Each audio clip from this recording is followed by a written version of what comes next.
Sa kabilang banda, hindi lamang si Arya ang nakaipon ng maraming kasikatan sa pagkakataong ito, maraming mga direktor din ang gustong makipagtulungan kay Arya.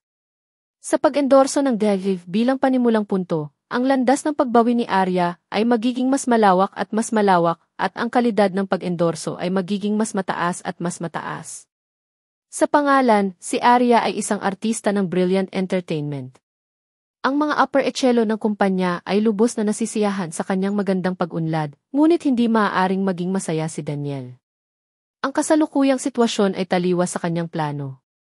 Kung talagang katulad ng sinabi ni Caroline, tatapakan siya ni Arya pagkatapos ng kanyang pagbabalik. Ano ang dapat niyang gawin? Ilang beses na niyang hiniling kay Arya na bumalik sa kumpanya para pag-usapan ang kontrata, ngunit tinanggihan siya ni Luna sa palusot na nag-shooting si Arya ng advertisement. Sa kasaysayan ng entertainment circle, malamang si Arya ang pinaka-nagpapabaya sa pagpirma ng kontrata sa kumpanya. Hindi sinasadyang iwasan siya ni Arya, ngunit alam niyang hindi madaling makuha ang pagkakataong ito sa pagbaril. Nais niyang mag-focus sa kanyang trabaho. Sa ikalawang araw pagkatapos ng pagbaril, bumalik si Arya sa kumpanya. Pagbalik niya sa kumpanya, iniimbitahan siya ng kanyang sekretarya sa opisina ni Daniel. Arya, umupo ka. Nang makita siya ni Daniel na pumasok, napakakomplikado ng ekspresyon niya. Sabi ni Luna, hinahanap mo ako agad. Umupo si Arya sa sofa na may kalmadong ekspresyon at lumayo kay Daniel. Nakita mo ang sitwasyon pagkatapos bumalik sa China. Ang kumpanya ay masaya para sa iyo na matanggap ang pag-endorso ng Delhi, at lalaban din para sa maraming mapagkukunan para sa iyo sa hinaharap. Kaya huwag kang makipagkumpetensya kay Caroline, okay? Dahan-dahang itinaas ni Arya ang kanyang mga mata at kalmado ang kanyang mga mata nang walang anumang ripple. Nakipag-away ba ako sa kanya?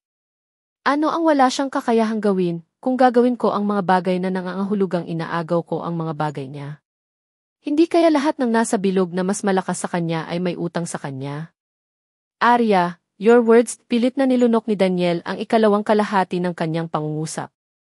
Ang kalupitan ng bilog ay hindi nakatutok sa isang tao. Tama si Arya. Kung ang taong naging maayos ang paglalakbay ngayon ay si Caroline, magiging masaya lang siya para sa kanya. Wala siyang magawa kay Arya. Nilingon ni Daniel ang kanyang mga mata at tumingin kay Julia na nasa likod ni Arya. Okay, nagmamadali akong hanapin ka. Hindi ako naghahanap ng away sa'yo. Gusto kong sabihin sa iyo ang ilang magandang balita. Opisyal na naglabas ng proposal si Daniel. Ang pagbaril sa ibang bansa ay nagdala ng malaking benepisyo sa kumpanya. Nagpasya ang board of directors na suportahan ka pagkatapos ng meeting. Ano ang mga kondisyon? Napakalma ng tono ni Arya. Mas alam niya kaysa sa iba kung paano inilabas ng Brilliant Entertainment ang kanilang mga card. Napakalaki ng pera nila kay Caroline, kaya imposibleng bigla silang tumingin sa kanya. Suportahan siya. Hindi maniniwala si Arya. Kung hindi sana siya dumaan sa napakaraming problema at magiging masungit kay Daniel at sa kanyang kapatid. Hindi inaasahan ni Daniel na nakita ni Arya ang lahat. Inilagay niya ang proposal sa mesa at sinabing walang kondisyon. Gusto ko lang bigyan ka ng pinakamahusay na mapagkukunan. Ang unang hakbang ay ang paghirang ng bago. Manager para sa'yo. Napatingin si Julian kay Daniel nang marinig iyon. Siya ang taong pinadala nila sa tabi ni Arya. Ngayon, bigla siyang nagbago. Nalaman ba nila na taos puso siyang sumilong kay Arya? Medyo kinabahan si Julia at hindi napigilang tumayo sa tabi ni Arya. Sa mahabang panahon na nasa bilog na ito, naunawaan ni Arya kung ano ito. Pagkatapos mag-isip tungkol dito, binigyan niya ng nakakaaliw na tingin si Julia at sinabi kay Daniel, noong pinalitan mo si Luna, hindi mo ako ipinaalam at ngayon gusto mo pa ring gamitin muli ang dati mong pakulo. Nang mapalitan si Julia, nangangahulugan ito na mayroon silang ilang mga pagdududa tungkol kay Julia. Kahit sino pa si Julia sa hinaharap, hindi magiging madali ang kanyang buhay. Hindi hahayaan ni Arya na magdusa ang mga taos pusong sumunod sa kanya. Gusto man nilang magbago, tutulungan niya si Julia na makuha ang pinakamagandang posisyon. Narinig ni Julia ang mga salita ni Arya at labis siyang naantig. Ang mga katotohanan ay nagpatunay na si Arya ay hindi sumuko sa kanya. Naniwala siya kay Arya. Desisyon ito ng kumpanya at wala akong karapatang magsalita.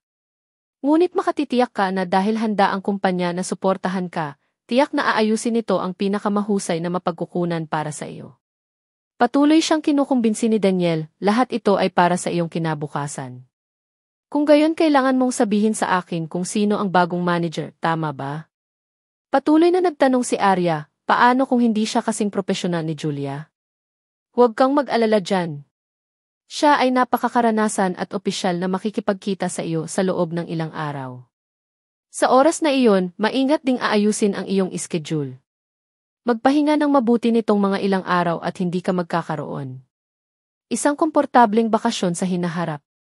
Ang mga salita ni Daniel ay may nakatagong kahulugan, ngunit hindi niya isiniwalat ang pagkakakilanlan ng bagong manager na ito. Hindi na nagpatuloy si Arya sa pakikipagtalo sa kanya. Paulit-ulit niyang sinasabi na ang lahat ng ito ay inayos ng kumpanya, ngunit hindi tanga si Arya. Nahulog na sila sa bawat labasan. Hindi maaaring ayusin ni Daniel ang mga bagay para sa kanya. Kailangan niyang gumawa ng inisyatiba. Tumayo si Arya at lumabas. After glancing at Julia, she stopped. She is still in my manager now. Isasama ko siya. Ayos lang ba? Ang pangungusap na ito ang lalong nagpaantig kay Julia. Maraming problema na ang pinagdaanan ni Arya para lumaban sa kumpanya, ngunit sa mga ganoong sitwasyon, hindi pa rin siya nito pinabayaan. Sinong superstar ang makakagawa nito? Kumunot ang noo ni Daniel, sige. Nalaman niyang hindi niya makontrol si Arya ng higit pa. Ang pakiramdam na ito ng pagkawala ng kontrol ay naging dahilan para hindi siya komportable. Inilabas ni Arya si Julia. Hinihintay na sila ni Luna sa sasakyan. Paano na? Hindi naman pinahirapan kayo ni Daniel, di ba? Sinabi niya na nais ng kumpanya na ipromote ako at bigyan ako ng pinakamahusay na mapagkukunan. Sinabi rin niya na gusto niyang magpalit ng manager para sa akin. Mahinahong ikinuwento ni Arya ang nangyari. Magbabago ulit. Alam ni Luna na naglalaro sila at hindi makaupo. Si Daniel at ang iba ay walang pakialam sa gusto ni Arya at pinilit si Julia sa tabi ni Arya. Ngayon na, si Arya ay umunlad ng mabuti, sino ang kanilang ipapadala para pahirapan sila? Bigla niyang naisip ang isang tao, pwede ba? Hindi niya sinabi. Sa lahat ng oras na ito ay tinatago niya ito. Kaya sa tingin ko, siya dapat. Tiningnan ni Julia ang mga ekspresyon ni Arya at Luna at bumulong ng isang pangalan, Davina. Pumalakpak si Luna at galit na sinabi, kumalat ang kumpanya sa ibang bansa na inabuso ni Davina ang kanyang kapangyarihan at sinira ang interes ng kumpanya. Siya ay nasa mahabang bakasyon at hindi na makapagpatuloy sa pagtatrabaho doon, kaya bumalik siya upang magkaroon ng mga ideya tungkol sa iyo. I think they must be playing tricks behind the scenes. Arya, bakit hindi natin palitan ang kumpanya? Talagang may kakayahan si Arya na baguhin ang kumpanya ngayon, ngunit ayaw niyang gawin ito. Hindi pa ito ang oras. Ngumiti ng makahulugan si Arya. Bagamat nakatayo siya sa kabaligtaran ni Daniel, hindi ibig sabihin na gusto na niyang umalis sa Brilliant Entertainment. At least, hindi ngayon. Hindi pa niya natatalo si Caroline. Tumingin si Arya kay Julia at naintindihan naman agad ni Luna, ipapahatid muna kita tapos Julia. Tumango si Arya. Alam niyang tutulungan siya ni Luna na aliwin si Julia. Kung tutuusin, taos-puso siyang sumunod sa kanya at ayaw ni Arya na makita siyang minamanipula ni Daniel. Pagkabalik sa villa, naghanda na si Allen ng isang bouquet of flowers para sa kanya para ipagdiwang ang kanyang unang commercial sa kanyang pagbabalik. Sa pagtingin sa kanyang malalalim na mga mata, mahinang umiti si Arya at humarap sa kanya upang yakapin siya. Salamat! May kontribusyon ka dito. Isang karangalan na makapaglingkod kay Madam. Marahang hinalikan siya ni Allen sa noo. Ang kanyang sexy at magnetic voice ay nananatili sa kanyang tenga. Inihanda na ng dahwa ang kontrata at resting room. Hinihintay na lang namin ang ginang. Kung makakapagpirma si Arya ng isang kontrata sa mga dahwa, kung gayon ay makakakuha siya ng higit pa sa inaasahan niya. Naaalala mo pa ba ang sinabi ko? Gusto kong umasa sa sarili ko. Sa ngayon, wala akong tiwala na hawakan ang braso mo at tumabi sa'yo. Kaya, bigyan mo pa ako ng kaunting oras at ipapaalam ko sa lahat na ang babae mo ay ako. Kung mas malakas ka, mas kumikirot ang puso ko para sa iyo. Iginagalang ko ang iyong desisyon. Ano man ang mangyari, ako ang palaging magiging pinakamatibay mong suporta. Mayroon siyang buong entertainment empire at maaaring magtrabaho para sa kanya anumang oras. Gayunpaman, wala siyang ibang magawa kundi panoorin ang mga ito na hakbang-hakbang na papalapit sa kanya. Ang pagtitiyaga na ito ay hindi isang bagay na maaaring makamit ng bawat babae. Nagsisi lang siya na hindi niya nakilala si Arya kanina para hindi na siya mahirapan paggaya ng ginagawa niya ngayon. Dahil dito ay mas karapat-dapat si Arya na pahalagahan niya. Ipinulupot ni Arya ang kanyang mga braso sa kanyang baywang, napakasaya na mayroon ka sa buhay ko. Pagod ka na bang pumunta sa kumpanya ngayon? Naamoy niya ang bango ng katawan nito at nanginginig ang puso niya. Bakit hindi ka maligo para mawala ang pagod mo? Pagkasabi noon ay binuhat niya si Arya sa banyo. Namula ang pisngi ni Arya at bahagyan niyang inamin. Kung ikukumpara sa mga kondisyon ni Arya, bumagsak ang reputasyon ni Caroline. Maging ang staff ng Brilliant Entertainment ay nagsimulang tumuro sa kanya. Sinamantala ni Caroline ang pagkakataong ito para magpahinga para makapagpahinga sa bahay, ngunit lihim na pinadala ang kanyang katulong upang suriin ang mga pangalan ng mga hukom. Sa wakas, natuklasan niya na may isang judge na dating assistant director ng isang pelikulang kinukunan niya. Palagi niya itong tinitignan ng may pagnanasa at may mga sinabi pa siyang malabong salita noon. Ayusin mo. Gusto ko siyang makilala. Hindi na naghintay si Caroline. Caroline, baka sabihin mo kay Direk Daniel. May iba pang paraan. Ang ganitong uri ng bagay ay hindi kailangan mong pumunta ng personal. Hinikayat siya ng katulong. Ayaw niyang gawin ang hakbang na ito. Ano ang masasabi ko sa kanya? Ni hindi niya ako kayang protektahan ngayon. Kung palalampasin ko ang pagkakataong ito, wala na akong matitira. Naikuyom ng mahigpit ni Caroline ang kanyang mga kamao. Hindi niya maaaring hayaang ilagay ang lahat ng kanyang taya kay Daniel. Kapag nabaligtad ang bangka, wala na siyang matitira. Kinailangan pa niyang panoorin si Arya na sumikat muli. Nagpaalam lang siya sa entertainment circle. Walang magawa ang katulong kundi sundin ang utos ni Caroline. Hindi nagtagal, nakatanggap sila ng tugon, ngunit ang tanging kahilingan ng kabilang partido ay pumunta sa ibang lugar kasama si Caroline. Ang oras ay 2 araw at 1 gabi. Napasimangot ang katulong sa galit. Talagang may masamang intensyon siya. Naganga ang mga ngipin ni Caroline, sabihin mo sa kanya, pupunta ako sa airport sa tamang oras. Buntis ka pa rin. Paano kung may gagawin talaga siya? Caroline, pag-isipan mo. Sinubukan siyang habulin ng katulong. Wala akong paraan palabas. Hindi ako matatalo. Huminga ng malalim si Caroline, lalo na para hindi matalo kay Arya. Nang makita ang kanyang patuloy na hitsura, ang katulong ay sumunod lamang sa kanyang mga tagubilin. Pagdating ng panahon, susundan ko kayo ng palihim, kung sakali. Ito ay ganap na sariling plano ni Caroline. Hindi alam ni Daniel na nagpaplano siya ng ganoong karumihang bagay at hindi niya alam na pagtataksilan siya ng lubusan. Lahat ng ginawa niya kay Arya, ganoon din ang gagawin ng langit kay Daniel. Nakatadhana sa kanya ang ganitong uri ng ganti. Nang malapit nang pumunta si Caroline sa mga huwes, inasikaso na ni Davina ang usapin ng kumpanya at bumalik sa China. Nang makita niya si Daniel, nagtanong siya tungkol sa mga bagay ng kumpanya at sinagot ni Daniel ang bawat isa sa kanila. Hindi ko akalain na mabilis tumaas ang kasikatan ni Arya.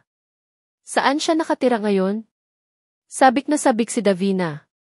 Gusto niyang kontrolin si Arya sa lalong madaling panahon. Hindi ko pa rin alam di. Umiling si Daniel, pagkatapos niyang magpalit ng apartment, hindi niya sinabi sa kumpanya ang kanyang address. Ano? Laking gulat ni Davina, go and check agad. Ni hindi mo alam ang pinakapangunahing impormasyon. Maya-maya, tatapakan ka niya. Galit na galit siya sa hindi propesyonal na sagot ni Daniel. Kinaumagahan, tinawagan niya sina Daniel at Julia para sa isang pulong. Naroon din ang mga tagapamahala ng Public Relations Department at Planning Department ng kumpanya. Tila talagang maingat na pinaplano ni Davina si Arya, ngunit nalaman ni Julia na itinuring niya talaga si Arya bilang isang piraso ng chess. Habang tinutulungan niya si Arya, kontrolado rin niya ang bilis ng pagbabalik ni Arya sa entertainment circle. Ang PowerPoint presentation ay nagpakita ng mga plano sa trabaho ni Arya para sa susunod na taon at karaniwang walang bakasyon sa isang buong taon. Bawat season, maayos ang pagkakaayos ng kanyang mga gawa. Mula sa mga sikat na pelikula ng mga direktor hanggang sa mga sikat na serye sa Z, kasama ang hindi mabilang na mga pag-endorso at ad, kung tatanggapin ang lahat ng mga trabahong ito, lubos nitong tataas ang kasikatan ni Arya. Medyo nabigla si Daniel. Hindi niya inaasahan na si Arya ang pipiliin ng napakaraming kumpanya. Ang mga bayarin para sa mga pag-endorso na ito ay malayo sa kay Caroline. Nakinig lang si Julia sa sinabi ni Davina at hindi ibinigay ang katotohanan. Noong isang linggo pa lang, nakatanggap na si Arya ng imbitasyon mula sa 3 entertainment company. Ang lakas ng bawat kumpanya ay higit sa Brilliant Entertainment. Hanggat gusto ni Arya na umalis, magagawa niya ito anumang oras. Buong pagmamalaking sinabi ni Davina sa meeting room, tiwala ako na si Arya ay magiging isang nangungunang babaeng bituin sa bansa. Ngunit ang kinakailangan ay dapat na siya ay isang artista sa ilalim ko. Hindi nagpahayag ng opinyon si Julia. Nang matapos ang pulong, natanggap niya ang huling atas. Ngayong gabi, dinala niya si Arya sa celebration banquet na inihanda ng Brilliant Entertainment sa alas 7 sa oras. At the same time, iyon ang dating appointment banquet ni Davina. Natagpuan niya si Arya sa pinakamaikling panahon at sinabi sa kanya ang lahat ng nangyari sa pulong. Si Davina ay gumawa ng sapat na paghahanda. Sa tingin ko, tiyak na magiging manager mo siya. Talagang ni. Hinila ni Arya ang kamay ni Julia, nahihirapan ka nitong mga araw na ito. Umiling si Julia at mariing tumingin kay Arya, hindi, marami akong natutunan sa pagsunod sa iyo. Hindi man ako maging manager mo in the future, babantayan ko pa rin ang mga galaw mo. Hihintayin ko ang araw na magiging Grand Slam movie queen ka ulit. Napakalinaw ni Julia na sa kasalukuyang lakas ni Arya, siya ay karapat-dapat sa isang mas namumukod tanging manager. At maaari lamang niyang samahan si Arya sa hakbang na ito. Salamat sa mga blessings mo. Umaasa din ako na magiging mas mahusay ka sa hinaharap. Tuwang-tuwa si Julia na hindi siya nakinig sa mga tagubili ni Caroline at tumayo sa tapat ni Arya. Masayang-masaya rin siya nang masaksihan niya ang unang hakbang ni Arya sa kanyang pagbabalik. Hindi naman nagpanik si Arya dahil sa bagay na ito. Sa halip, pumunta siya sa restaurant para makipagkita kay Allen at maginhawang sinabi sa kanya ang bagay na ito habang kumakain. May plano ka? Napatingin si Allen sa kanya. Hindi ko hahayaang makawala sila dito ng madali. Kung gusto niyang maging manager ko, depende kung may chance siya. Malaki ang tiwala ni Arya. Okay then let it go. Tumingin siya kay Arya ng masama. May kaya naman ang babae niya, kaya syempre proud siya sa kanya, pero hindi niya ito kayang baliwalain. Nang gabing iyon, nagpakita si Arya sa hotel kung saan gaganapin ang pagdiriwang sa oras. Hindi gaanong malalaking bituin ang naimbitahan. Bagamat si Arya ang pangunahing tauhan, ang tunay na layunin ng pagdiriwang na piging ay ipakilala si Davina. Si Arya ay isang pabalat lamang. Mula sa pagbubukas hanggang sa pasukan, matikas at matikas ang performance ni Arya. Sa kanyang kakisigan, may kakaibang ugali. Hindi niya pinalampas ang makahulugang tingin ni Daniel. Pinili niyang huwag pansinin ito at nagpatuloy sa pakikipag-chat sa mga tao sa paligid niya. Nais ni Davina na ipahayag sa publiko na siya ang manager ni Arya sa ganitong uri ng okasyon at nahuli si Arya na hindi nakabantay. Gayunpaman, naghanda na si Arya ng sorpresa para sa kanya at inilagay ito sa lounge ni Davina. Naniniwala siyang nakita na niya ito sa oras na ito. Hindi alam ni Daniel ang plano ni Arya. Tumingin siya sa oras at naglakad papunta sa entablado sa gitna. Lahat, maraming salamat sa pagdalo sa piging ngayong gabi. Actually, may iba akong ibabahagi sa lahat. Tumigil siya sandali at ngumiti. Alam naman ng lahat na ang kapatid kong si Davina ay isang gold medal manager. Siya ay nagpasikat sa maraming malalaking bituin. Nagpasya siyang bumalik upang suportahan ang aking karera at maging direktor ng Brilliant Entertainment. Iimbitahan ko siyang umakyat sa entablado at makilala ang lahat. Nakasuot ng magandang mahabang damit na may mahabang buntot si Davina. Buong pagmamalaki niyang itinaas baba niya at naglakad papunta sa gilid ni Daniel. Nilibot ng kanyang mga mata ang buong eksena at napunta kay Arya. Napakaraming masalimuot na emosyon ang dala ng titig na iyon. Kahit sinong tumingin ng ganyan ay hindi komportable, ngunit kalmadong umiti si Arya. Ate, nakita ni Daniel na hindi kumikibo si Davina at marahang pinaalalahanan ito sa kanyang tainga. Noon lang kinuha ni Davina ang mikropono. Everyone, I will work in the brilliant entertainment in the future and hope to have the opportunity to cooperate with everyone. Sana po ay suportahan din ng lahat ang mga artista ng ating kumpanya. Lahat sila ay napakahusay. Nang marinig ang mahabang pagsasalita ni Davina, napakunot ang noo ni Daniel. Ito ay pagkakaiba sa kanilang plano. Nang makitang bumaba ng stage si Davina, sinabi niya ang ilang simpleng salita at hinabol siya, Ate, anong nangyari sa iyo ngayon lang? Si Arya ang nagbanta sa akin. Galit na inikot ni Davina ang kanyang telepono at ipinakita kay Daniel ang ilang litrato. Ito ang mga pakete na ipinadala sa aking silid pahingahan. Binuksan ko sila at nakita ko ang tatlong nangungunang kumpanya ng entertainment na gustong pumirma kay Arya at kahit ang Fee Entertainment ay nagpadala ng kanilang imbitasyon. Pwede bang peke ang mga ito? Hindi makapaniwala si Daniel na talagang may ganoong lakas si Arya. It made sense, that level of entertainment company, throw out olive branches at her. Tinignan ko silang mabuti. Lahat sila ay totoo. Pananakot ni Arya sa amin. Kung sasabihin ko sa stage na gusto kong maging manager niya, talon siya agad sa kumpanya. Sa oras na iyon, tayo pa ang tatawanan. Ang dami pang sinabi ni Davina, mas lalo siyang nagalit, she is mocking us. Kinakalkula niya na hindi kami maglalakas loob na gawin sa kanya. Hindi ko inaasahan na mahuhulog talaga ako sa mga kamay niya. Sis, huminahon ka ng konti. Siyempre, kailangan kong kumalma. Kailangan ko pang isipin kung paano haharapin si Arya sa hinaharap. Kung siya ay maglakas loob na galitin ako, kailangan kong yurakan siya sa ilalim ng aking mga paa. Huwag mong sabihin gusto niyang bumalik, I will make her completely out of the entertainment circle. Nakita ni Daniel ang kasamaan sa kanyang mga mata, kung gayon, ano ang dapat kong gawin? Ngayon napagtanto ng magkapatid na hindi madaling pakitunguhan si Arya. Kung pababayaan nila ang kanilang bantay tulad ng dati, talagang mapapa-frame sila sa kanya. Kailangan mong malaman ang tunay na layunin ni Arya.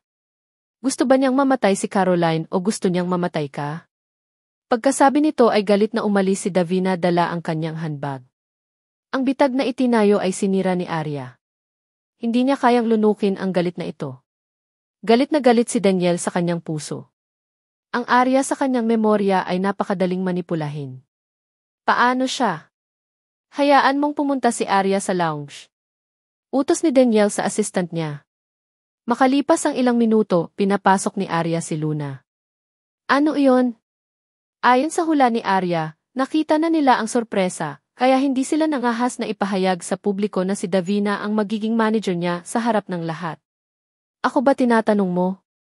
Patuloy mo kaming pinipilit at gusto mong makita kaming nagpapakatanga. Arya, paano ka naging mabisyo?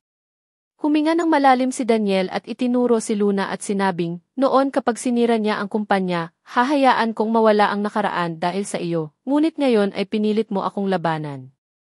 Nang marinig niya ang napakaraming sinabi niya sa isang hininga, walang ekspresyon ang mukha ni Arya. Pinoprotektahan ko lang ang sarili kong interes. Ayokong maging kaaway kaninuman. Pag-isipan mong mabuti, hindi mo ba muna puputulin ang landas ko? Kung gayon hindi ka maaaring maging labis. Ang dahilan kung bakit nagagawa mo ang araw na ito ay dahil sa akin. Sinara ni Daniel ang pinto at sinigawan sila. Sarcastic na ngumiti si Arya at walang pakialam na tumingin sa kanya. Ang dahilan kung bakit ako magkakaroon ng araw na ito ay dahil sa iyo. Dahil niloko niya at dahil sinaktan niya siya noong down siya, nagkaroon ng bagong buhay si Arya. Ayoko nang makipagtalo sa iyo. Kung ano ang nangyari sa nakaraan, magpapanggap akong hindi nangyari. Simula ngayon, makinig ka sa mga ayos ng kumpanya at hindi na kita makikialam. Gayunpaman, ang usapin ni Julia ay huminto sandali si Daniel.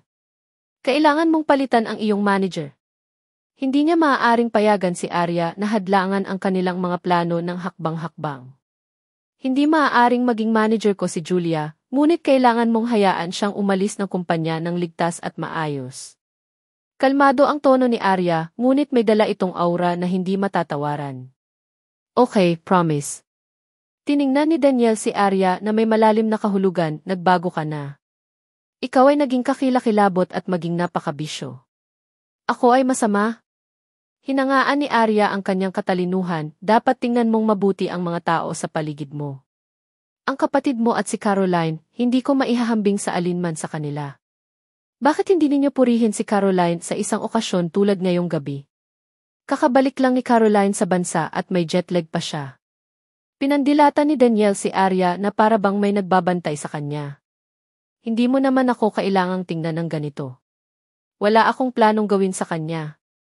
Naramdaman ko na lang na magbubukas na ang Jinx Movie Festival at hindi siya makaupod. Tumayo si Arya na may mapanuksong tingin sa mga mata, mag-aalala ba siya at gagawa siya ng isang espesyal na bagay. Anong ibig mong sabihin? Kumpara sa iyo, si Caroline ay dalisay at walang muwang. Mas mabuti kung hindi ka nagsasalita ng walang ingat. Kung hindi, wala akong pakialam kung artista ka o hindi, gagamitin ko pa rin ang abogado ko para kasuhan ka ng paninirang puri. Gusto ko lang ipaalala sa'yo. Hindi pinansin ni Arya ang galit ni Daniel at umalis kasama si Luna. May mga bagay na kailangang sabihin. Pagkaraang panoorin ni Daniel ang pag-alis nito, matagal nang hindi kumalma ang puso niya. Paanong naging hindi pamilyar ang babaeng minsang sumunod sa kanya at tumingala sa kanya? Noon pa man ay iniisip niya na ang pang-aapi ni Arya kay Caroline ay dahil sa kanya. Ngayon ay tila wala nang nararamdaman si Arya sa kanya. Nanatili sa kanyang tenga ang mga salita ni Davina, napupuot si Arya sa iyo at gusto kang sirain. Kung patuloy siyang mag-develop ng ganito, ang buong Brilliant Entertainment ay masisira ng kanyang mga kamay. Hinding-hindi niya hahayaang mangyari iyon. Pagkatapos, ang tanging bagay na maaaring mangyari ay ang isakripisyo si Arya, kasabay ng pagdiriwang ng piging, sumakay ng eroplano si Caroline at nakarating sa isang 5-star hotel sa labas ng lungsod. Nakasuot siya ng pulang damit at pula at puting jacket. Nakasuot siya ng sunglasses habang tinutulak ang pinto at pumasok. Pagpasok niya sa kwarto ay niyakap siya ng assistant director na Bats ang apelyido. Naiinip niyang isinubsob ang mukha sa mukha ni Caroline at ang mga kamay nito ay hindi mapakali na gumalaw sa katawan nito. In la little darling. Matagal na kitang hinihintay. Hay, saglit lang. Aalis na ako at maliligo ng mabilis. Huwag kang mag-alala. Tinulak siya ni Caroline at naglakad papuntang banyo. Nagsuot muna siya ng pajama. Tutal, nasa sinapupunan pa niya ang anak ni Daniel. Hindi pa siya handang lubusang talikuran ang pagkakakilanlan ng mapapangasawa ni Daniel, kaya hindi niya maaaring mawala ang trump card na ito. Isang sipol ng lalaki ang tumunog sa labas ng pinto. Napatingin siya sa maselang mukha niya sa salamin. Caroline, kailangan mong tiisin. Tumili si Arya. Huwag mong hayaang matalo ka ng slot na yan. Lumabas siya ng banyo at hakbang-hakbang ang naglakad patungo sa lalaking nakayapak. Naglakad na rin siya patungo sa bangin na hindi na niya kayang balikan. Makalipas ang 3 oras, sinuot ni Caroline ang kanyang mga tela. Mukhang hindi pa nakontento ang lalaki at pinigilan siya, it's already so late. Sabay tayong bumalik bukas ng umaga. Manatili at makipag-chat ng mas matagal. Matakaw talaga siya. Tiniis ni Caroline ang disgust sa kanyang puso at dahan-dahang itinulak ang kamay nito, kung susulpot ka kasama ko sa airport, it will pumuka o suspension. Hindi ka ba nasiyahan ngayon lang?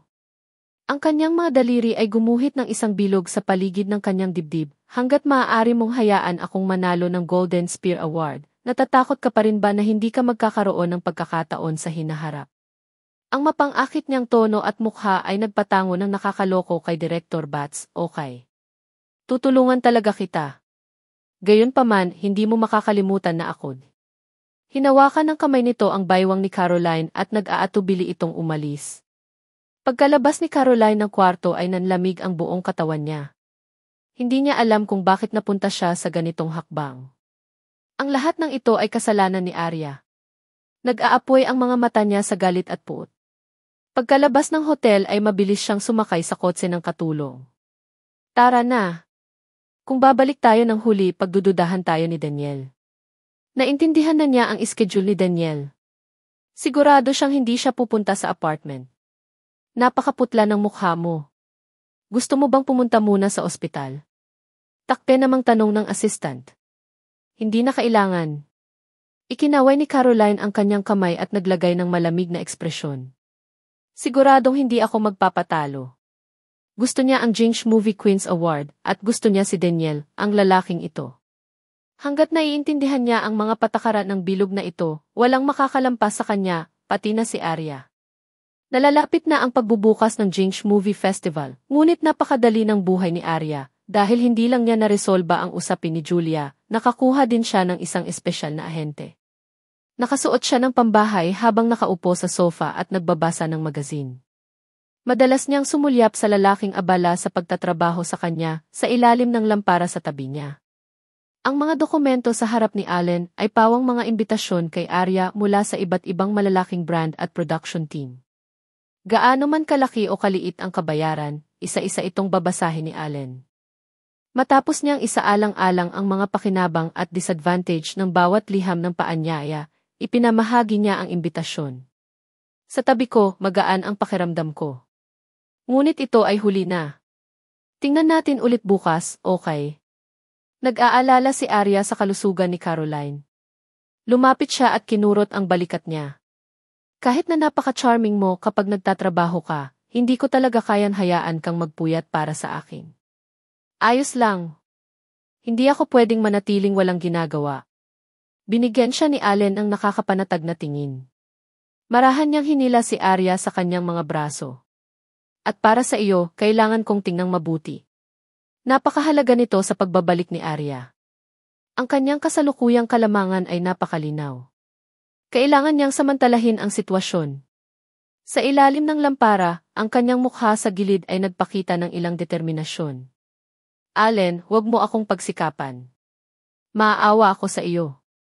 Hinawakan ni Arya ang mukha niya at marahan siyang hinalikan. Kung wala ako dito para pigilan ka, gusto kitang samahan. Okay. Sa ganda ng kanyang mga bisig, huminga ng malalim si Allen para pigilan ang pagnanasang ilayo si Arya sa mesa. Maya-maya, nakatulog si Arya sa kanyang mga bisig. Nakapatong ang ulo niya sa malapad nitong dibdib, ang isang kamay ay nasa bewang niya at ang isa pang kamay ay nasa likod niya.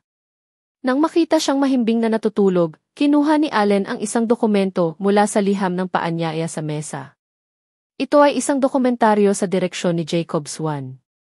Ang paggawa ng pelikula ng dokumentaryo na ito ay tumagal ng maikling panahon at ang mga gustong lumahok dito ay pawang mga mahusay na aktor. Si Arya ay naging tagapagsalita ng daddy at apurahang nangangailangan ng karagdagang trabaho upang muling suriin. Bagamat mapanganib na pumili ng ganoong maliit na dokumentaryo, maaari itong maglagay ng napakagandang pundasyon para sa kanyang pag-unlad sa hinaharap.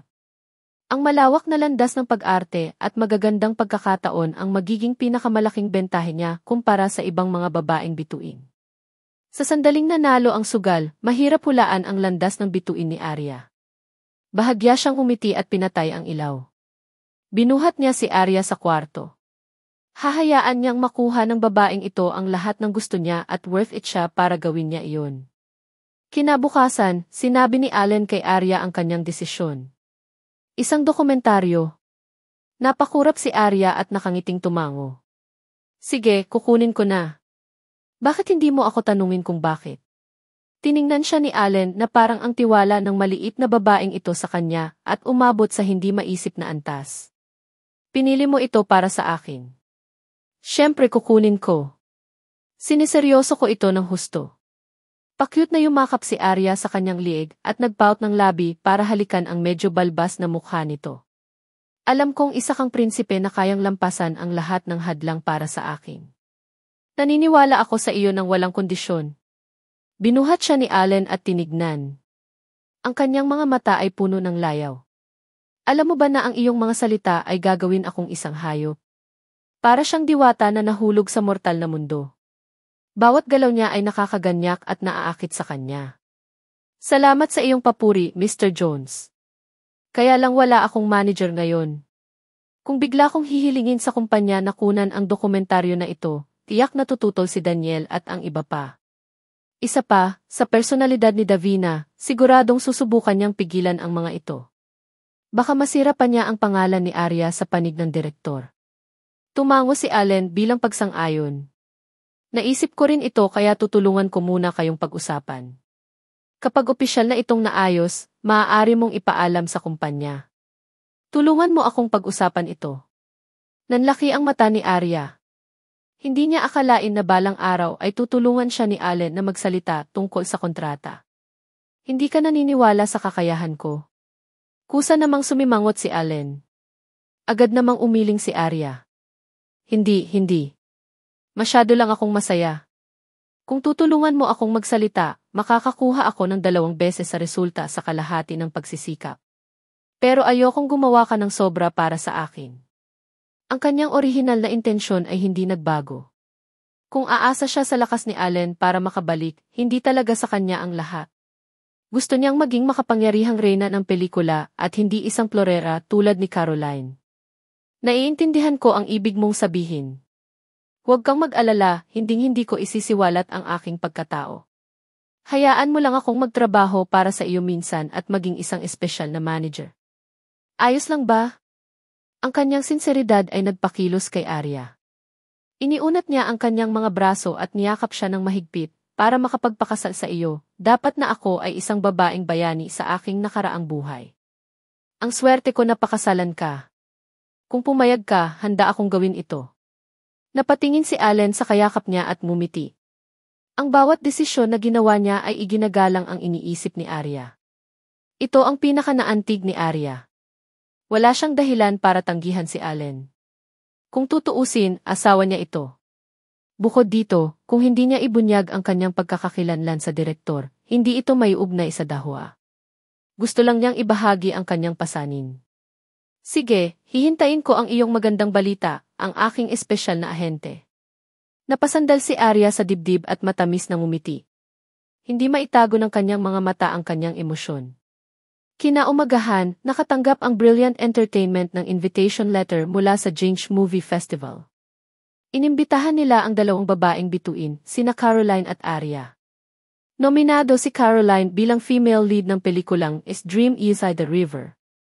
Kung nanalo siya ng award, mananalo siya sa titulong Jinx Movie Queen. Si Arya, bilang quarterly topic star, ay inimbitahan na dumalo sa award ceremony bilang panauhing pandangal. Nang ilabas ang balita, nakakuha ito ng atensyon ng maraming media. Tiningnan ni Caroline ang balita sa kanyang telepono at masayang umiti, gusto kong makita kung paano ako lalabanan ni Arya. Ngunit si Arya ay imbitado rin at siya pa rin ang panauhing pandangal, paalala ng katulong habang nagmamaneho. Si Caroline ay labis na ipinagmamalaki at mayabang nangumuso, so ano? Sa tingin mo ba bibigyan ko siya ng pagkakataong magpakita? Puno ng kawalang awa ang mga mata niya. Kapag naging movie queen na siya, hihilingin niya kay Arya na umalis sa Brilliant Entertainment. Pinag-uusapan din nina Davina at Daniel ang bagay na ito sa sandaling ito.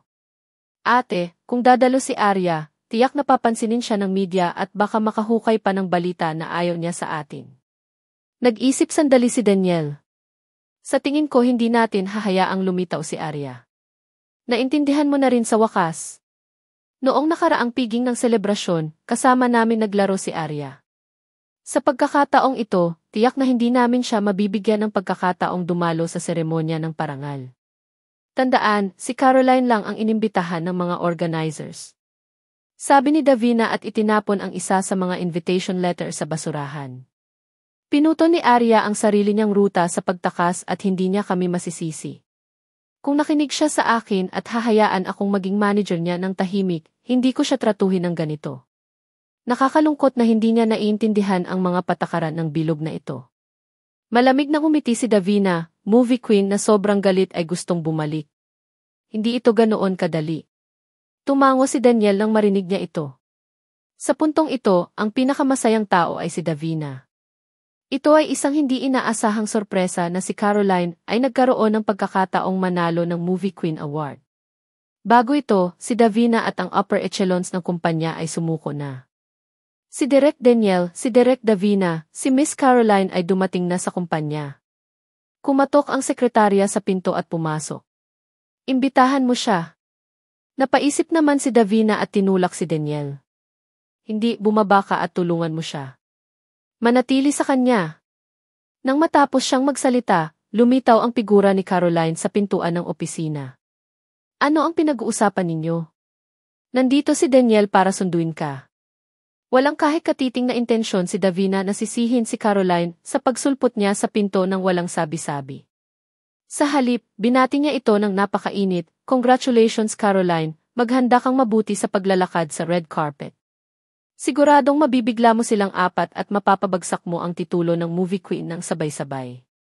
"Magsisikap ako, Ate Davina." Malumanay nang umiti si Caroline, ngunit mahirap itago sa kanyang mga mata ang pag-aalala. "Talagang maghahanda akong mabuti dito, bastad." Sinadya niyang tumingin kay Daniel sa gitna ng kanyang pangungusap. "I heard Arya was also invited. Hindi mahalaga kung gaano niya ako kinasusuklaman pero natatakot ako na maapektuhan nito ang reputasyon ng kumpanya." Nang marinig iyon ni Davina, masaya niyang hinawakan ang kanyang kamay para i-comfort ito. "Huwag kang mag-alala sa bagay na ito. Hindi ko hahayaan na magkaroon ng pagkakataon si Arya na magpakita." Sa sinabi ni Davina, buong pagmamahal niyang tiningnan si Daniel.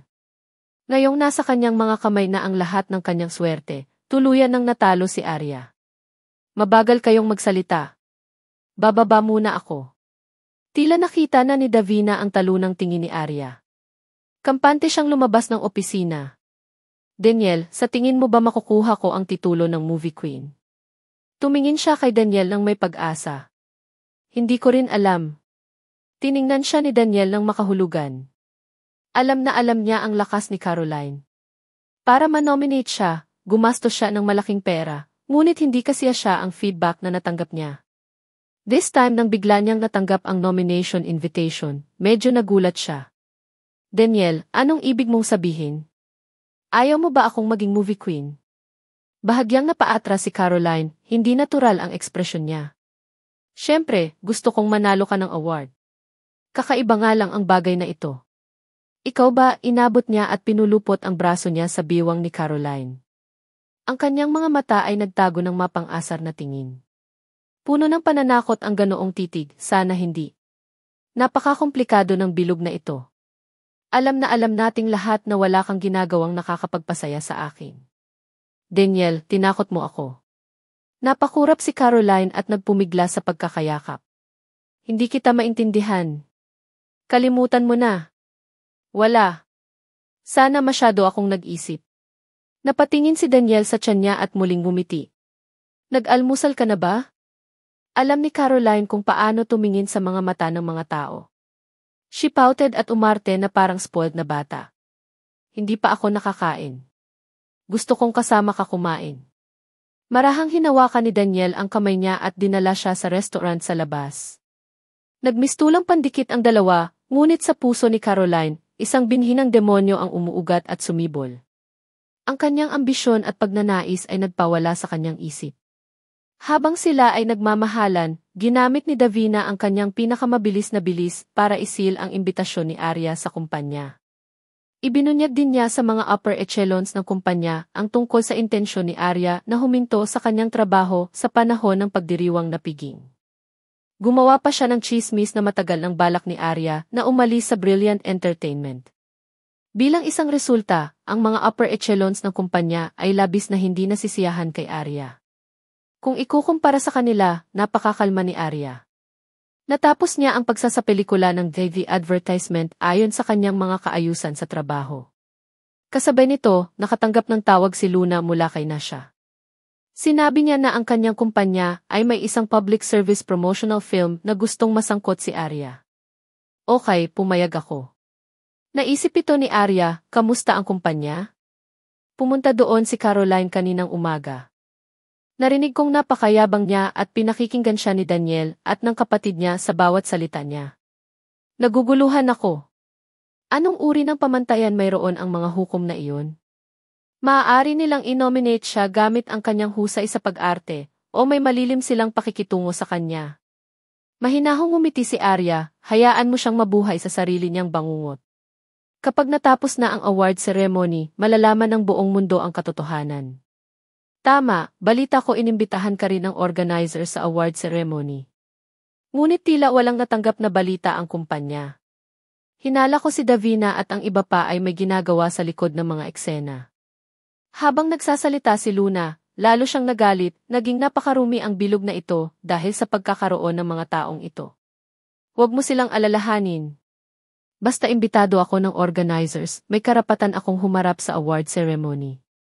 Kung gagawin nila iyon, sarili nilang mga mukha lang ang sasampalin nila. Hindi isinasa puso ni Arya ang bagay na ito.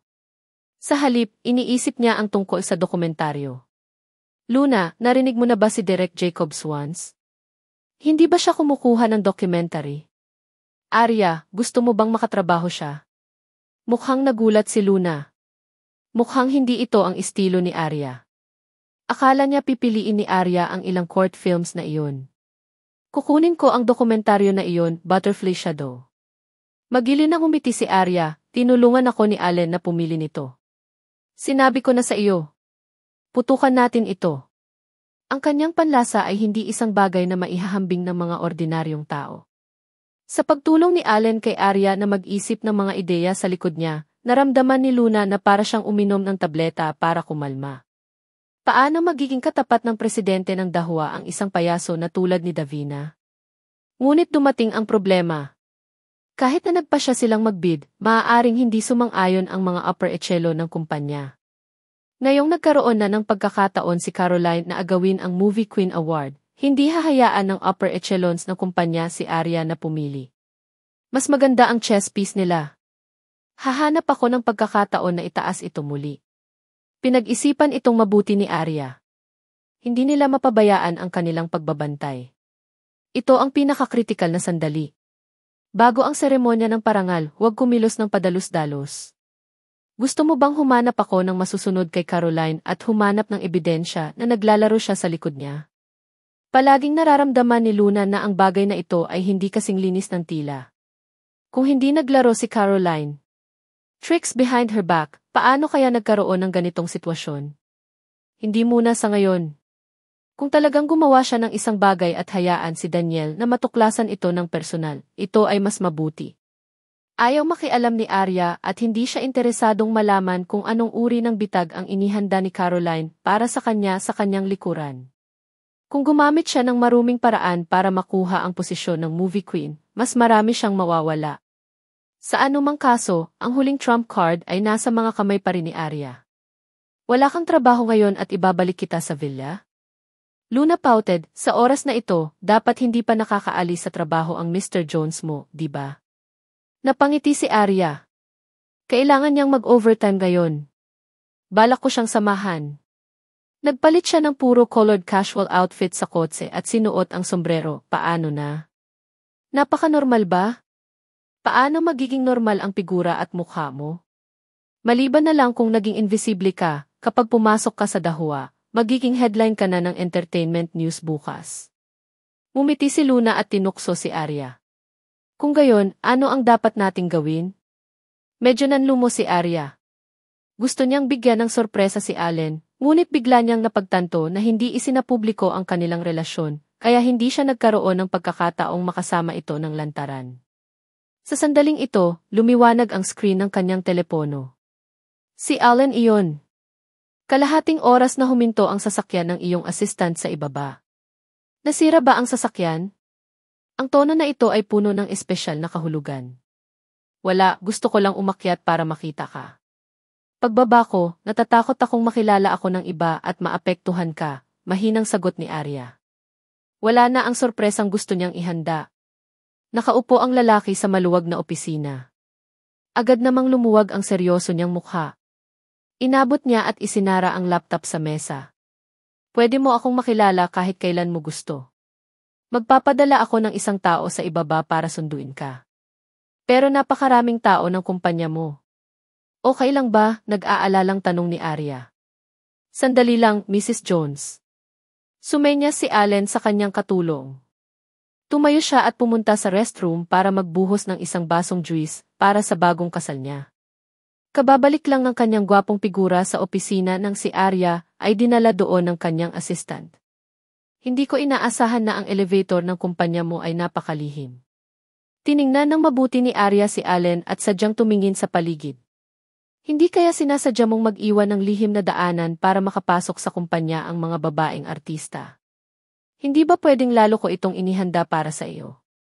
Naglakad si Allen sa harap ni Arya at inilagay ang buhok sa likod ng tenga niya, pero gusto ko talaga ang paraan ng pagsiselos mo. Nagsiselos? Tumawa si Arya at umiling. Sigurado ako na wala pang babaeng nakadaan sa secret passage na iyon. Sigurado ka ba? Sabihin mo sa akin ang dahilan. Ipinasa ni Allen ang juice kay Arya at hinintay itong magsalita. Intuwisyon ng isang babae. Puno ng ngiti ang maningning niyang mga mata. Gusto niya ang pakiramdam ng espesyal na pagtrato. Sapat na sa kanya ang malinaw na maramdaman ang kanyang nararamdaman sa sandaling ito para maging masaya siya. Umupo silang dalawa sa sofa, isa sa kaliwa at isa sa kanan. Sa opisinang kulay abo at puti ay magkatugma ang kanilang mga tingin gaya ng isang larawan. May mga ilang dokumento pa na titingnan. Sandali lang. Nang mag-vibrate ang phone ni Allen sa pangalawang pagkakataon, hinawakan niya ang mga kamay ni Arya na humihingi ng tawad. Malapit na akong matapos. Nakangiting sagot ni Arya. Ang panonood lamang ng iyong trabaho dito ay isang uri din ng kasiyahan. Ang kanyang suporta ay ang pinakamalaking motibasyon ni Allen. Bumalik si Allen sa kanyang desk. Puno ng kagandahan ang paraan ng paghawak niya sa mga dokumento. Tumingin sa kanya si Arya at biglang bumilis ang tibok ng puso niya. Ngunit makalipas ang ilang sandali, hindi na nakayanan ni Arya ang pagod at antok at nakatulog sa sofa. Nang pumasok ang manager ng departamento sa opisina para isumbong si Allen, hindi niya inaasahang nakita ang eksenang ito. Dahan-dahang kinuha ni Allen ang Sleeping Beauty mula sa sofa at inilagay sa kama sa loob ng silid. Paglabas niya ay may ngiti pa rin siya sa labi. God, umiti talaga ang malamig nilang ki. Oh. Kinurot ng department manager ang sarili at inisip kung naghahalusinate ba siya. Handa na ba ang ulat? Bumalik sa normal ang ekspresyon ni Allen sa isang iglap. Ang kapaligiran ng opisina ay naging 100 degree na mas malamig. Sir. Agad namang kinabahan ang department manager at nagsumbong. Ngunit nang lumabas siya ng opisina ni Allen, nataranta siya. Sino ang kagandahang iyon? Parang pamilyar na pamilyar siya. Si Derek Jones ay hindi pa nagkaroon ng ganoong kakilala na babae sa kanya. Higit sa lahat, hindi niya maitanong o sabihin kahit kanino. Nang matapos si Allen sa kanyang trabaho, halos madilim na. Marahan siyang naglakad sa gilid ng kama at marahang binuhat si Arya. Mrs. Jones, uwi na tayo. Ha? Malabo na iminulat ni Arya ang kanyang mga mata at sa kanya lang namalaya na karga-karga siya nito. Tapos ka na ba sa trabaho mo? Wala siyang balak na bitawan ang mga braso nito. Sa tuwing yayakap siya ng ganito ni Allen, pakiramdam niya ay ligtas siya. Tapos na ako. Napakaamo ng boses niya. Noong kaharap lang niya si Arya, naging ganito siya. Anong gusto mong kainin sa hapunan? Kainin mo ang mga niluto mo. Napasandal si Arya sa kanyang dibdib at sumagot ng puno ng ngiti ang mukha. Okay. Magalang na sagot ni Allen. Dinala siya nito sa kotse at pinaandar ito. Pagkaalis nila, puno ng usapan ang parking lot. Lahat sila ay mga empleyado ni Dahua na nakakatapos lang ng overtime. Iyan ba ang sasakyan ni Director Jones? May dinala siyang babae sa kotse niya? Sinabi ko sa iyo na maraming babaeng celebrity sa aming kumpanya, ngunit si Director Jones ay pinapanatili ang isang ligtas na distansya mula sa kanilang lahat. Kaya pala may master ang sikat na damo. Bagaman hindi ko nakita ang kanyang mukha, dapat siya ay isang kagandahan. Ipinakita lamang siya ni Arya sa Dahua at naging mainit na usapan. Ayon kay Arya, ang hapunan ay personal na inihanda ni Allen para sa kanya. Kinakabahan siyang kumain at paminsan-minsan ay nagpaparinig siya ng masasarap na pagkain, na lalong nagpalalim ng ngiti sa lalaking nakaupo sa tapat niya. Dahan-dahan lang kumain, huwag mabulunan. Nagdagdag siya ng isang mangkok ng sopas para kay Arya at napuno ng lambing ang kanyang mga mata. Malapit nang magbukas ang Jinx Movie Festival. Nakahanap ka na ba ng kasama sa red carpet? Sa katayuan ng Dahua Entertainment sa Entertainment Circle, anumang paggalaw ay hindi makatakas sa kontrol ni Allen. Bukod dito, lalo siyang nag-aalala tungkol kay Arya. Ito ang unang pagkakataon na opisyal na nagpakita si Arya pagkatapos ng kanyang pagbabalik. Siyempre, hindi siya maaaring maging pabaya. Hindi pa. Nakatanggap si Luna ng balita na walang balak ang kumpanya na magpakita sa akin. Hindi man lang ako pinadalhan ng invitation letter ng mga organizers, mahinahong sabi ni Arya. Napaisip ito sandali ni Allen at hinawakan ang kamay ni Arya. Alam na alam niya kung ano ang ibig sabihin ng film festival para kay Arya sa pagkakataong ito. Huwag kang mag-alala, ipaubaya mo sa akin. Ibinuka niya ang manipis niyang labi at tanging 5 salitang ito ang nasabi niya. Biglang kumalma ang puso ni Arya. Okay. Sa mundong ito, mapagkakatiwalaan niya ito ng walang pag-aalala at ipaubaya ang lahat sa kanya. Dahil naayos na ni Allen ang lahat, ginawa ni Arya ang sinabi niya at hindi nagtanong ng kahit ano kay Daniel. Sa kanilang mga mata, hindi alam ni Arya na imbitado rin siya ng mga organizer. Arya, hanggang kailan mo balak magpahinga? Ipinakita sa iyo ng kumpanya ang ilang mga drama sa telebisyon, madaling araw, tinawag siya ni Daniel sa kumpanya upang maghanap ng gulo. Hindi na kailangang mag-alala ang kumpanya. Nakapili na ako. Naramdaman ni Arya na ito na ang pinakamagandang pagkakataon. Ang lahat ng atensyon nila ay kay Caroline na nakikipagkumpetensya para sa reyna ng pelikula. Wala silang pakialam sa kanya. Nakapili ka na ba? Alin ang pinili mo? May pagdududa si Daniel sa kanyang puso. Hindi niya akalain na si Arya ay kasing daling pumili ng dati. Ang dokumentaryo ni Director Jacob, Butterfly Shadow. Direktang kinuha ni Arya ang kontrata. Kinuha ito ni Daniel at binaliktad. Gusto niyang tumawa. Talagang gutom ka ngayon. Pinili mo ang isang dokumentaryo sa halip na ilang sikat na drama? Hindi ba pwede, balik tanong ni Arya. Bagaman mas mababa ang bayad para sa pelikulang ito, gusto kong kunan ito. Narinig ito ni Daniel at kinuha ang kontrata sa huling pahina. Sagot niya, okay, nirerespeto ng kumpanya namin ang gusto ng artista. Hanggat maaari mong makuha ang kanilang pirma ng walang tagapamahala, wala akong dahilan upang hindi sumang-ayon. Hindi tututol ang mga nakatataas sa kumpanya. Sa kanyang opinyon, ang mga aksyon ni Arya sa oras na ito ay ganap na humihingi ng kamatayan.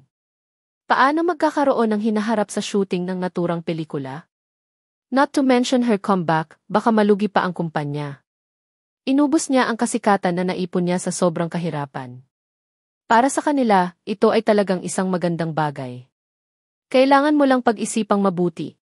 Kapag pumirma ka na, hindi ka na makakabalik sa iyong mga salita. Kung may mangyari, hindi ka poprotektahan ng kumpanya. Nagkunwaring mabait si Daniel at pinaalalahanan siya. Siyempre, pinag-isipan ko ng mabuti. Hindi mo kailangang mag-alala tungkol dito. Natapos na niya ang kailangan niyang sabihin. Ayaw na niyang magsalita pa sa kanya. Tumayo siya at naglakad palabas.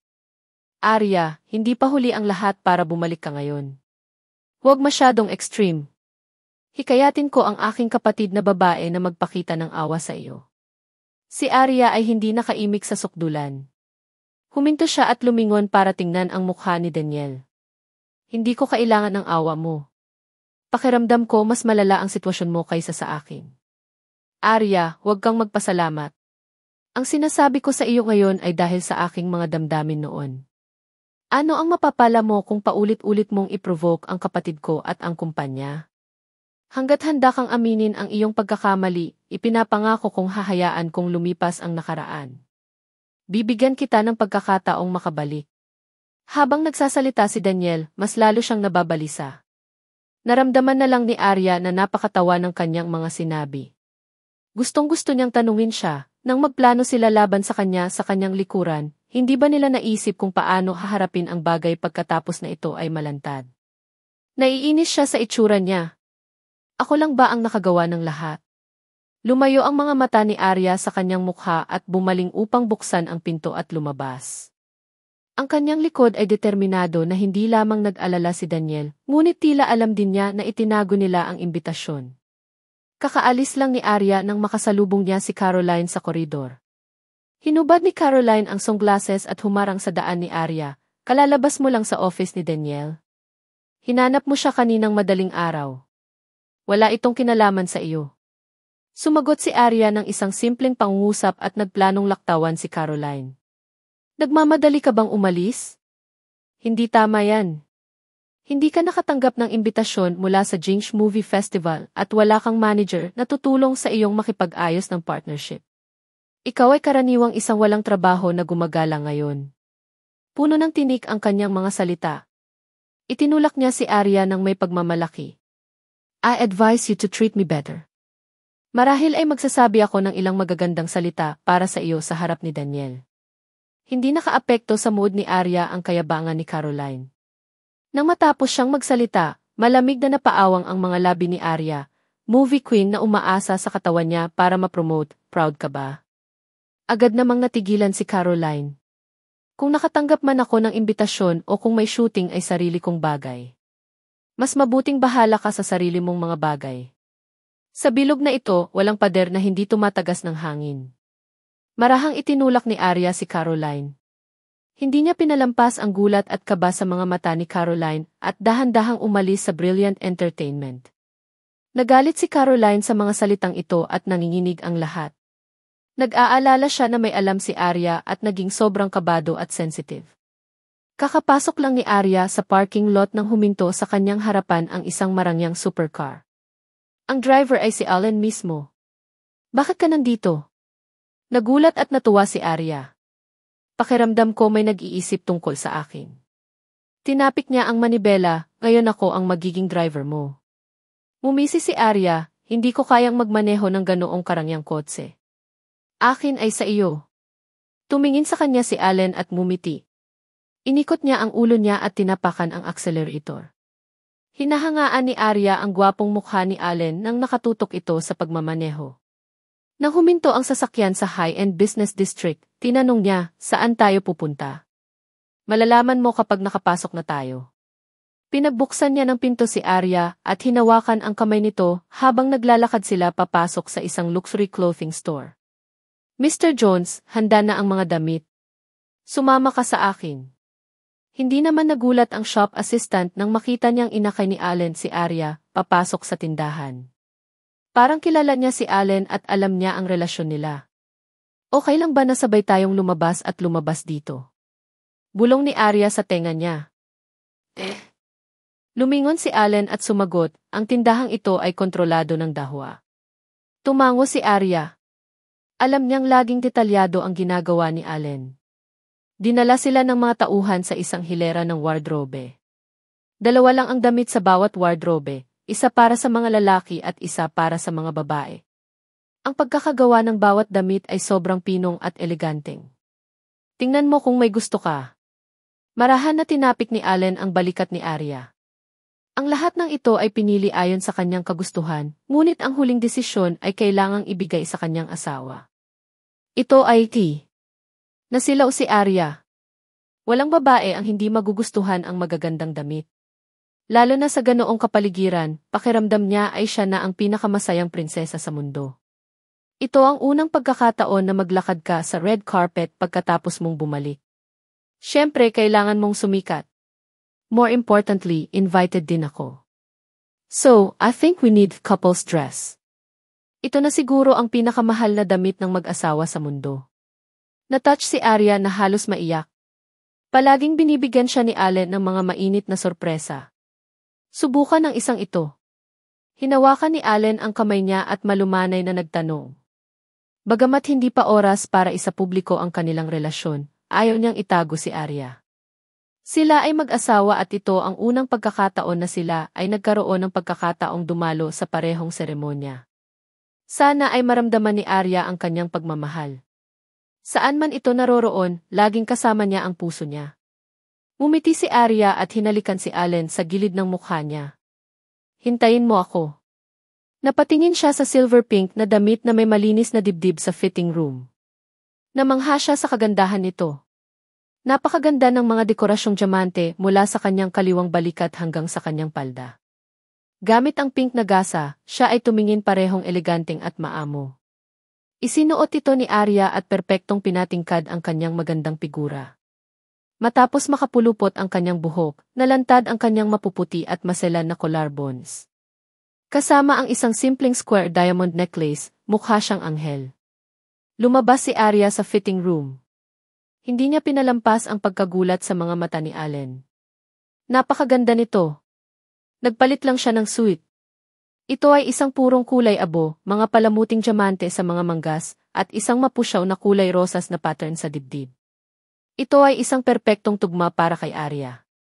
Matikas itong naglakad papunta kay Arya at marahang hinawakan ang kamay nito. Nilagay niya ito sa labi niya at hinalikan. Sana talaga na ang taong kasama mo sa red carpet ay ako. Malumanay na tumango si Arya at ngumiti, ngunit medyo kinakabahan siya. Kung dadalo tayo sa award ceremony na ganito, makikita ang relasyon natin, di ba?